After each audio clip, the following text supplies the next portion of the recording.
This is a very, very special institute, LB Prasad Eye Institute. All the things that were just mentioned by all the preceding speakers, I not only endorse, I wholeheartedly feel extremely elated each and every time I'm here. So this is a very special institute, you're a very special human being actually. Because, and the reason why I say this is not because I'm here, not because you've invited me, but because, there are very few people in your life that you get to meet, who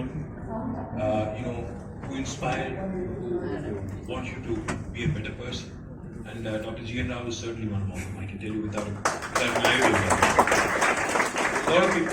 A lot of people in Hyderabad think that LV Prasad is the founder of this institute. You have to be really selfless. You really have to be, a person with the utmost humility, not to want your name to be on the name of the institute that you founded.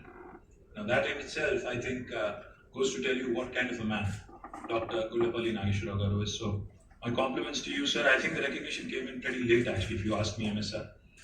Being recognized by WHO as one of the top 10 most impactful guys in healthcare, sir. Kudos to you. Kudos to your contribution in the field of ophthalmology, and kudos to the institute you've built.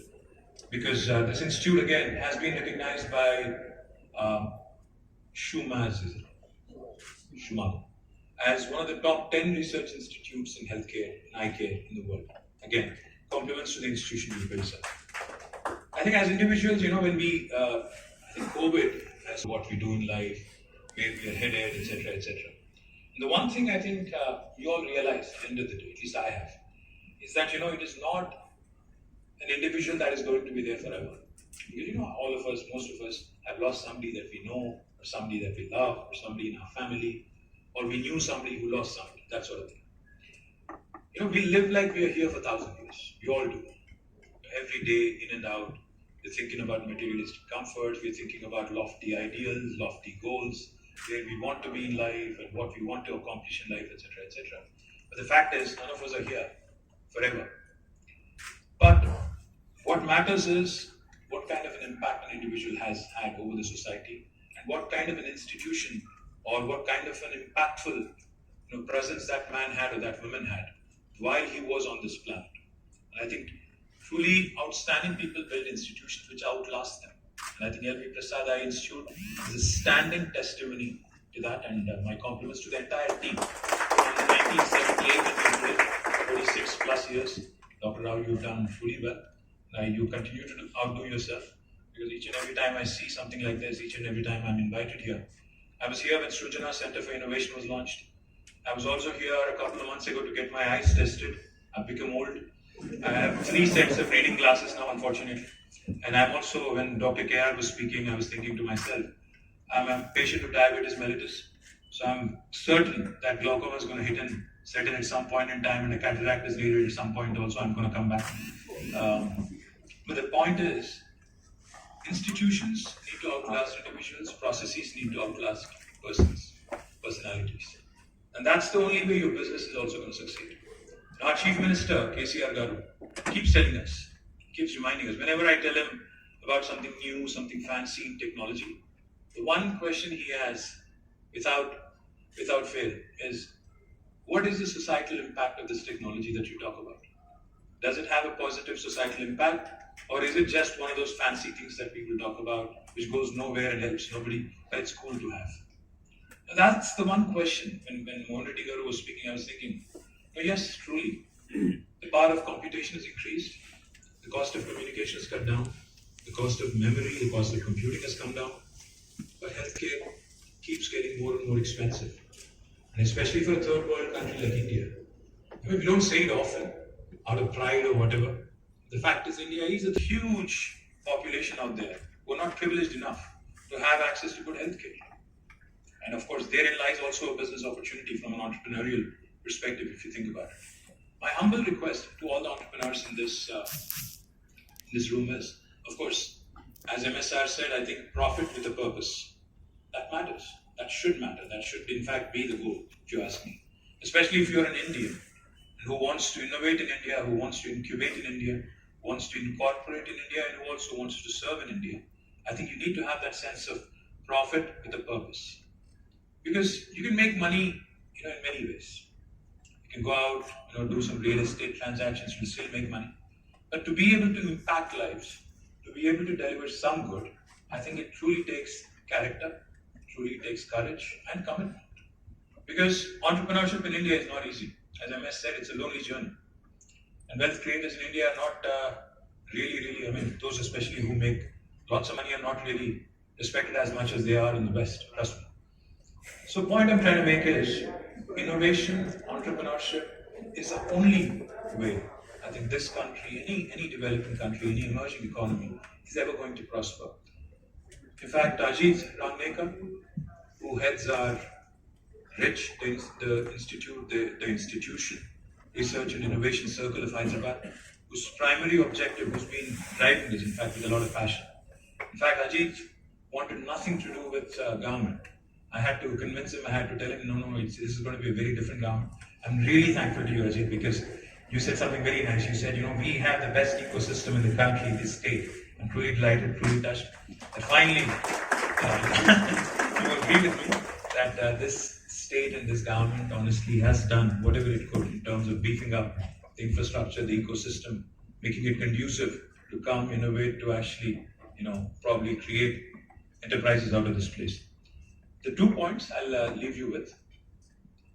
LV Prasad Eye Institute is a specialized institute, we all know. It's a niche institute. The one advice I have for an entrepreneur is, if you want to succeed, be original. Be original. Do not be a copycat. It's easy being a copycat and succeeding. You can create a Flipkart, you can create a Snapdeal copying Amazon. I think that's easy.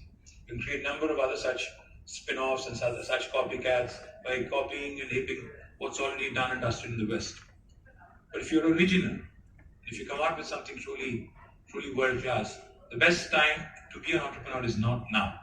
Because, when Mohan Reddy Garu started Scient, back then it was called Infotech, I think he did not have the same kind of privilege as you do.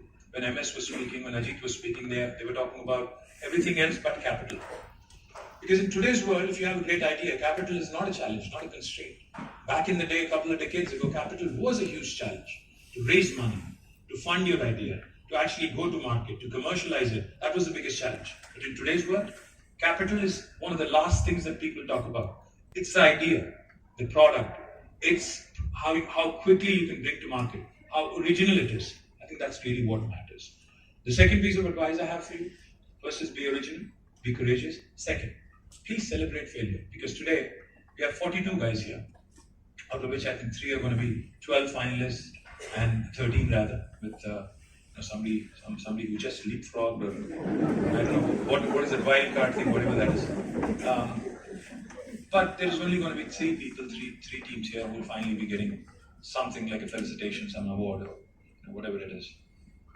The remaining 39 go home. Please don't be disheartened, firstly, because I think a lot of times we undervalue. A lot of times we don't realize that.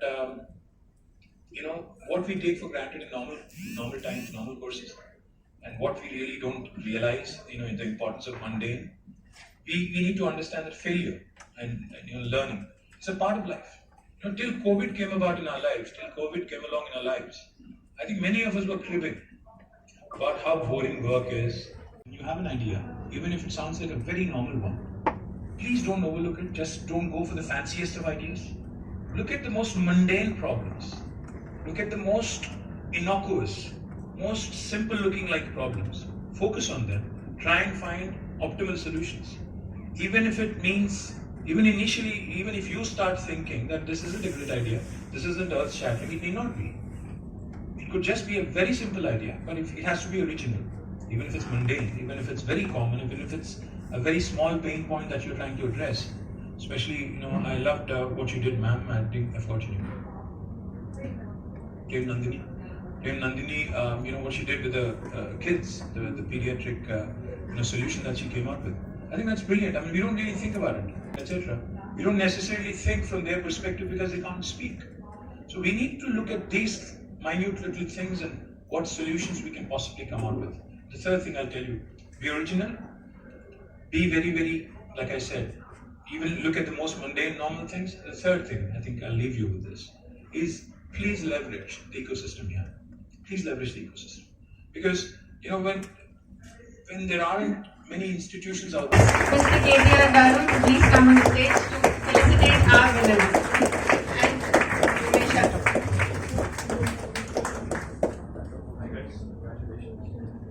So the winner takes home 5 lakhs along with 1 year of incubation at LV Prasad Eye Institute. We work on the three parts of the one is structural, we have one.